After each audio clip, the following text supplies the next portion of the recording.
আমাদের জন্য কিছু নয়।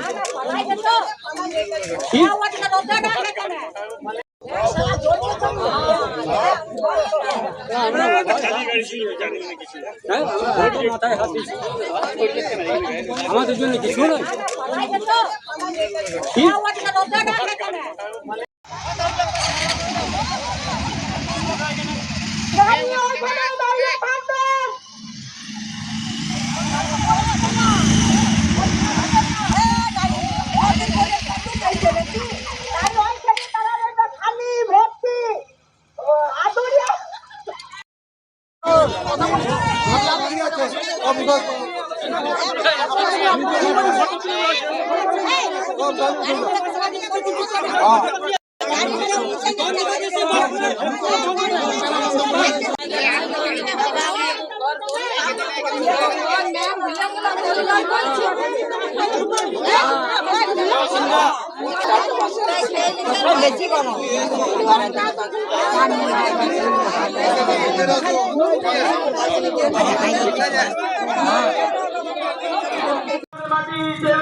আমাদের ভিটে আমাদের মাটি যে করছে দাদাগিরি এই দাদাগিরি মানছি না মানব না। আমাদের একটাই দাবি পুনর্বাসন নিজের সময় দিতে হবে। আমাদের একটাই দাবি জেলে পুনর্বাসন নিজের সময় দিতে হবে। আমাদের ভিটে আমাদের মাটি জেল করছে দাদাগিরি এই দাদাগিরি মানছি না মানব না। আমাদের ভিটে আমাদের মাটি জেল করছে দাদাগিরি এই দাদাগিরি মানছি না মানব না। ইসিএল এর কাছে জবাব দেওয়ার জন্য আমরা এই আন্দোলনের সামনে হচ্ছি। আমাদের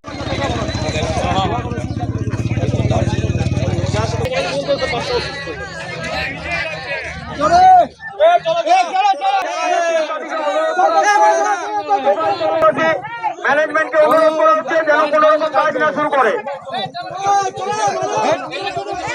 আলোচনা না হওয়া পর্যন্ত কোনো রকম কাজ যেন চলো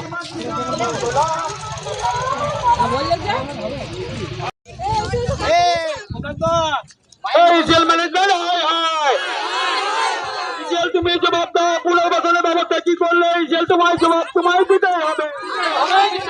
আমার ভিটে আমার মাটি জেল করছে দাদাগিরি এই দাদাগিরি মানছি না মানব না। জেল তোমার পুনর্বাসন দিতে হবে। আমার ভিটে আমার মাটি জেল করছে দাদাগিরি এই দাদাগিরি মানছি না মানব না। জেল তোমার জবাব তোমায় দিতে আশেপাশে পাহাড়ে ডিপ করা চলবে না। ইসিএল এ ব্লাস্টিং বন্ধ তোমায় করতে হবে। ইসিএল এ ব্লাস্টিং বন্ধ তোমায় করতে হবে।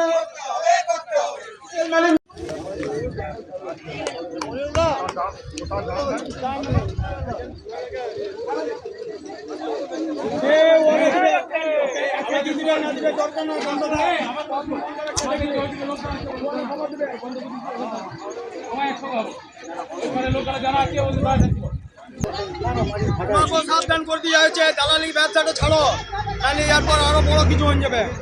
তোমাকে এটা বলে দেওয়া হয়ে গেল। জীবন নিয়ে খেলা করছো, মানুষের জীবন নিয়ে আমি ভাবো না তোমাকে ছেড়ে দেওয়া হবে। তুমি যদি ভাবছো সাপোর্ট করবে, ভুল ধারণা। আমি তোমাকে আজকে ফের দিয়ে গেছি এখান থেকে, তোমার দালালিগিরি বার করে দেবো। আমাদের দাবি একটা যুদ্ধ পুনর্বাসন সময় দিতে হবে। আমাদের যে ইসিএল যে আন্দোলন আমরা আজকে করতে বাধ্য হয়েছি, আমাদের নিজস্ব দাবি দেওয়া, যেটা ইসিএল আমাদেরকে অনেকদিন আগের থেকে টালবাহানা করে যোগদান করবো।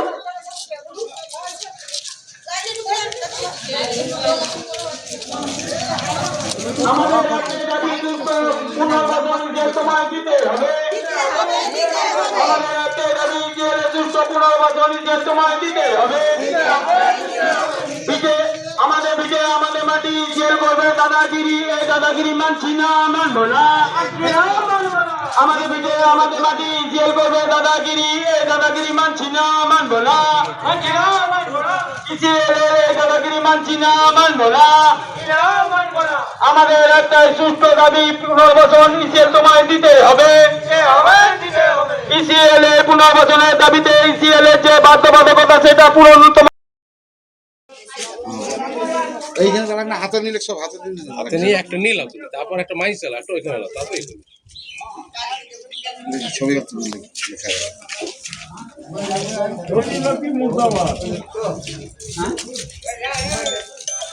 আমাদের দাবি মানতে হবে, আমাদের পুনর্বাসন করতে হবে, আমাদের দাবি মানতে হবে। ইসিএলের টাল বাহানা মানছি না, মানবো না, মানছি না, মানবো না, ইসিএলের টাল বাহানা মানছি না, মানবো না, মানছি না, মানবো না।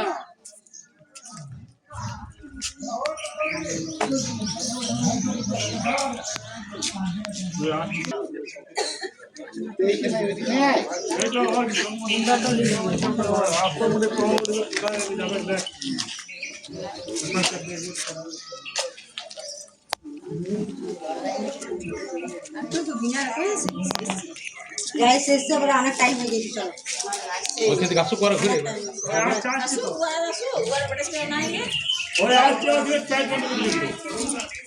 আজকে পুনর্বাসনের জন্য এখানে এসে প্যাচ বন্ধ করে দিয়েছি, কি বলবেন? দেখুন, এর উপরে বলার ক্ষমতা আমার নেই, আপনারা দয়া করে আমার ঊর্ধ্বতন কর্তৃপক্ষের সঙ্গে কথা বলুন। আপনার নাম পরিচয়টা? সঞ্জয় মণ্ডল, ম্যানেজার, নিউ কেন্দ্র কলিয়ারি। আমি বাসিন্দা, অনেক দিন থেকে ধস কবলিত এলাকায় বাস করছি, কিন্তু ইসিএল আমাদেরকে বারবার বলছে এই পুনর্বাসন হচ্ছে, পুনর্বাসন দেবো এই করে আমাদের ইসিএল আমাদের এক ধরনের খেলা খেলছে। ইদানিং 10 মাস আগে আমাদের ঘর মাপা হয় এবং সার্ভেও করা হয়, বলা হয় যে তোমাদের পুনর্বাসন দেওয়া হবে, কিন্তু ইসিএল আমাদের সঙ্গে দ্বিচারিতা করলো। আমাদের কিছু একটা মুচিপাড়া বলে ছিল, আমাদেরকে না উঠিয়ে তাদেরকে উঠিয়ে আমাদেরকে বলছে এখন কিছু আমাদের জন্য কিছু করা হয়নি। তাদের কিভাবে উঠিয়েছে না উঠিয়েছে আমরাও জানি না, কোনো নোটিফিকেশন দিয়েছে কিনা সেটাও আমরা জানি না। নোটিফিকেশন দেওয়া উচিত তো, একটা পাড়া ওঠাচ্ছে আমার নোটিফিকেশন দেওয়া উচিত, সেইটাও আমরা জানি না। আমাদের মোটামুটি 10 দিন আগে আমরা এসেছিলাম ইসিএলের কাছে 7 দফা দাবিতে, কিন্তু ইসিএল আমাদের কথা কিন্তু মানতে চাইনি। ইসিএল কোনো তার পরিবর্তে আমাদের কোনো উত্তরও দেয়নি। তার জন্যে আজ আমরা সবাই মিলে ধস এলাকাবাসী সবাই মিলে আন্দোলন করছি এবং আমারও আন্দোলন চলবে ইসিএলের বিরুদ্ধে। পুনর্বাসন যতক্ষণ না পাই, আমাদের একটাই দাবি যে আমাদের পুনর্বাসন অবিলম্বে দেওয়া হোক। আপনারা কোথা থেকে এসেছেন? আমাদের কেনা গ্রামের বাসিন্দা, জামুরিয়া 37 নম্বর লোকেশন।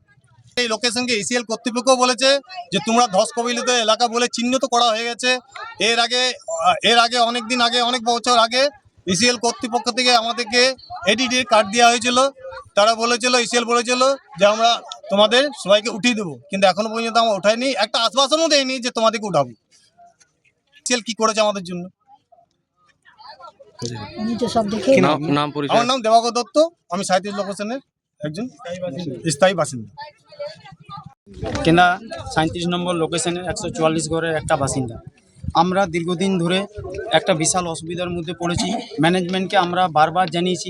এই জানানোটা শুধু আমাদের নয়, আমাদের কেন্দা গ্রামবাসী এবং আমাদের বাপ কাকা দাদাদের শুরু থেকে এই আন্দোলন করে এসছে। বহুত দিন ধরে আমরা এই আন্দোলনের রূপরেখা কিছু খুঁজে পাচ্ছি না। তাই আমাদের একটা বিশেষ ইসিএলের কাছে একটা আবেদন আমরা করেছিলাম এবং ইসিএলকে আমরা জানিয়েওছিলাম যে আমরা ম্যানেজমেন্টকে বলেছিলাম যে আমাদের যে ধস হচ্ছে তার পূর্ণ একটা ব্যবস্থা নেওয়ার জন্য, কিন্তু ম্যানেজমেন্ট কোনোভাবেই কোনো রকম সাহায্য আমাদেরকে করেনি। তাই আমরা এই ভোটের মুখে এই গ্রামের জনতাকে নিয়ে আমরা একটা আন্দোলন শুরু করেছি, যেটা আমরা চাইছি যাতে ইসিএল আমাদেরকে পুনর্বাসনের একটা ব্যবস্থা করে এবং ইসিএল ব্যবস্থা করার যেটা আমাদের কাছে সমস্ত কিছু প্রমাণ রয়েছে, যেখানে ইসিএল এডিডিএকে নিজে চিঠি করেছে, এই তার কপি। এখানে ইসিএল এডিডিএকে বলেছে যে এই 144 গড় ডেঞ্জার জোনের মধ্যে আছে, আপনারা এখানে আর কোনো রকম কোনো কিছু কাজ করতে পারবেন না। তা সত্ত্বেও ইসিএল আমাদের কোনো কিছু ব্যবস্থা না করে ইসিএল তার নিজের মনের মতো যে কোনো জায়গাকে উঠিয়ে দিচ্ছে। এই প্রতিবাদে আজ আমরা এখানে নামতে বাধ্য হয়েছি। আমরা চাইছি না যাতে ইসিএল আমাদের এখানে একটা 1993-এর একটা কাগজ আছে, যদি পারলে আপনাদেরকে দেখাতেও পারি। আর এখানে ইসিএল একটা নোটিফিকেশনও করেছে, যেখানে নোটিফিকেশনে লেখা আছে স্বপন চ্যাটার্জি, ঠিক আছে। এখানে একটা নোটিফিকেশনে লেখা আছে যে স্বপন চ্যাটার্জি ওর village house is very danger and unstable, ঠিক আছে। এখানে আপনি কোনো রকম বাড়ির আর কোনো কাজ করবেন না। তা সত্ত্বেও এটা হচ্ছে 1993, ঠিক আছে। ম্যানেজমেন্ট আমাদেরকে অলরেডি একটা ক্লিয়ার ডিক্লারেশন দিয়ে দিয়েছে, তারপরেও ম্যানেজমেন্ট যে আমাদের এই টালবাহানার জন্যই ম্যানেজমেন্টকে আজ বুঝিয়ে দিতে চাইছি যে আমরাও গ্রামবাসী চুপ থাকি না, আমরাও তোমাদের যে আন্দোলন করছি, আমরা এই পরবর্তীকালে এই আন্দোলনটিকে আরও বৃহত্তর করার জন্য ম্যানেজমেন্টকে বুঝিয়ে দেবো যে আমাদের 144 ঘরের দাবি দেওয়া আপনাকে পূরণ করতেই হবে। আর আমাদের একটাই দাবি, আমাদের বন্ধ করা বা অশান্তিকর কিছু করা আমাদের কিছু নয়। আমাদের দাবি হচ্ছে 144 ঘর যাতে সুষ্ঠুভাবে ম্যানেজমেন্ট আমাদের সাথে বসে উঠিয়ে দেয়, সেই ব্যবস্থা ম্যানেজমেন্টের কাছে আমাদের নাম প্রশান্ত গোপ, কেন্দা 37 নম্বর লোকেশনের 144 ঘরের মধ্যে আমি একটা বাসিন্দা।